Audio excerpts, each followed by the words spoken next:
Vamos a ver, ahora seguimos con herencia, vamos al orden de ejecución de los constructores cuando planteamos clases que heredan de otras clases.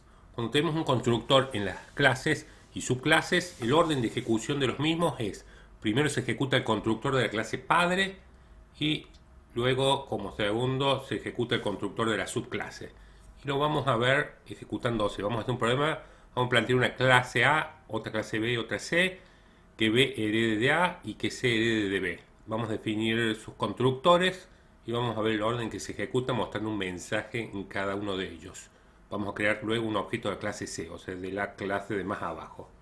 Pasemos a construir una aplicación de consola.NET Framework. La vamos a guardar, estamos guardándola en C Sharp. Responde al proyecto 109.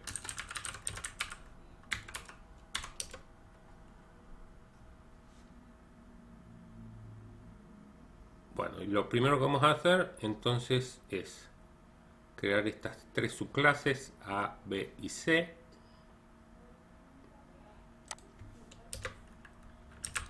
La clase A, vamos a plantear su constructor. Recordemos que el constructor tiene el mismo nombre de clase, entonces debe llamarse A. No va a tener parámetros y vamos a mostrar simplemente un mensaje con un write line que diga un mensaje constructor de la clase A.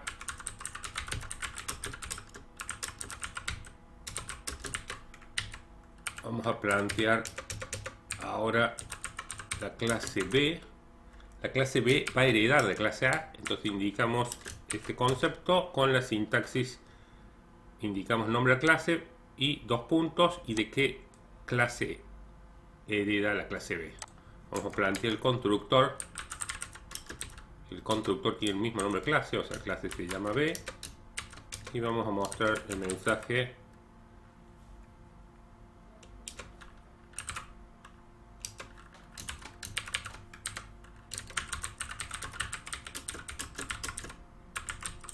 constructor de la clase B. Y finalmente vamos a hacer una tercera clase, la clase C, que herede de la clase B. Su constructor se debe llamar C y mostraremos un mensaje con el método writeLine que diga el constructor de la clase C, constructor de la clase C. Y ahora en la main, en esta otra clase, en la clase program, en el método main vamos a crear un objeto de la clase C. Para crear un objeto de la clase C le vamos a llamar obj1 new, el nombre de la clase, y vamos a detener la ejecución del programa con un read key. Veamos el orden de ejecución. Ya dijimos que primero se van a ejecutar el constructor de la clase padre y luego el constructor de la subclase. En el caso de que haya, como vemos acá, la clase C hereda de la clase B y esta hereda de la clase A, y ahí tenemos el orden. Cuando yo creo obj1, que es de la clase C, primero viene, cuando lo primero que sucede, se ejecuta el constructor de la clase C, pero antes de ejecutar el algoritmo propio del constructor de la clase C, viene y se ejecuta de la clase B su constructor. Pero antes de ejecutar el algoritmo pasa, como la clase B hereda de A, se ejecuta el constructor de la clase A. La clase A no hereda de ninguna clase en especial, por lo tanto se ejecuta el algoritmo y muestra el constructor de la clase A. Luego de ejecutarse el constructor de la clase A, se ejecuta el constructor de la clase B y finalmente se ejecuta el constructor de la clase C. Por eso es ese orden de impresión. Constructor de clase A, B y C. Hemos creado un objeto de la clase C, tengamos en cuenta. Bueno, ¿qué sucede cuando hay parámetros? Vamos a ver qué sucede si tenemos parámetros en el constructor. ¿Cuál va a ser la sintaxis para ya que se ejecute el constructor de la clase padre pasando sus parámetros? Entonces vamos a cerrar esta solución. ¿Sí? Hemos dicho, cerramos la solución y vamos a crear una nueva solución. Vamos a elegir de acá archivo nuevo proyecto, aplicación de consola.NET Framework. Estamos en el proyecto 110.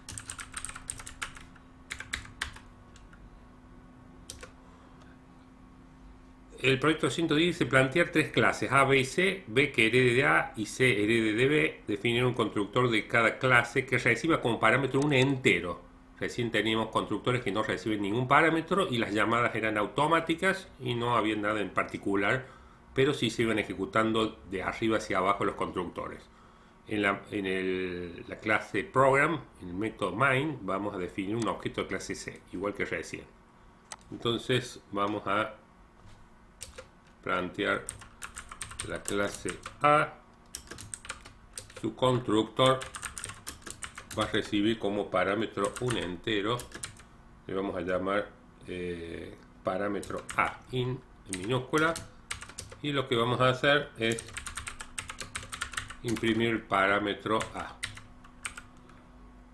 Ahora vamos a plantear la clase B que hereda de la clase A. Vamos a plantear su constructor public B recibe un parámetro B, y acá es donde vamos a, si lo dejamos así va a haber un problema. Fíjense que hay un error sintáctico, dice no se ha dado ningún argumento que corresponda al parámetro formal requerido A, porque la clase A, su constructor, tiene un parámetro. Entonces la sintaxis es: inmediatamente disponemos dos puntos y llamamos mediante palabra clave base y le pasamos un entero. En este caso le voy a pasar b dividido 2, o sea, le paso lo que tiene el parámetro b. Vamos a imprimir console write ln, voy a imprimir el parámetro b. Entonces esta es la sintaxis cuando un constructor, cuando la clase B hereda de la clase A y la clase A tiene un constructor que tiene parámetros en el constructor de la subclase, luego del nombre de los parámetros, dos puntos, palabra clave base, o sea, llamamos al constructor de la clase padre y le pasamos un entero, en este caso lo que recibe B dividido 2. Y vamos a hacer también, vamos a plantear la clase C que hereda de B, su constructor lo vamos a llamar, tiene que llamarse C, el parámetro C, y acá llamamos al constructor de la clase padre y le vamos a pasar C dividido 2 y vamos a imprimir el parámetro C. En la clase program, en el método main, vamos a crear un objeto de la clase C. Acá cuando llame el constructor vemos que tiene un parámetro. Entonces acá es donde vamos a disponer vamos a llamar obj objeto 1. Bueno, acá se está llamando, ¿cierto?, automáticamente el constructor, y vamos a detener la ejecución del programa.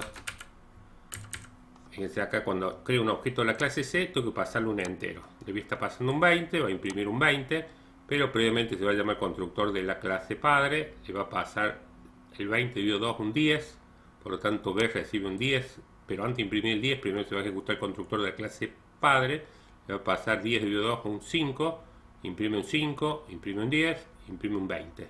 Veamos si es verdad, se imprime en ese orden. Tenemos ahí 5, 10, 20. ¿Sí? El último que se imprime es este 20 que se está imprimiendo acá, pero tengan en cuenta, primero se ejecuta el algoritmo de la clase A, el constructor de la clase A, luego el algoritmo de la clase B y finalmente el algoritmo del constructor de la clase C, que es donde recibe este 20 y lo muestra. Ahí tenemos el 20. Bueno, con esto hemos visto un poco más profundo cómo es el orden de ejecución de los constructores cuando planteamos herencia. Primero se ejecutan los constructores de las clases padres y luego de la clase hija. En el caso de que tenga parámetros, los constructores de la clase padre, mediante la palabra clave base, indicamos la llamada al constructor de la clase padre y entre paréntesis él o los parámetros que disponga. Con esto finalizamos. Gracias.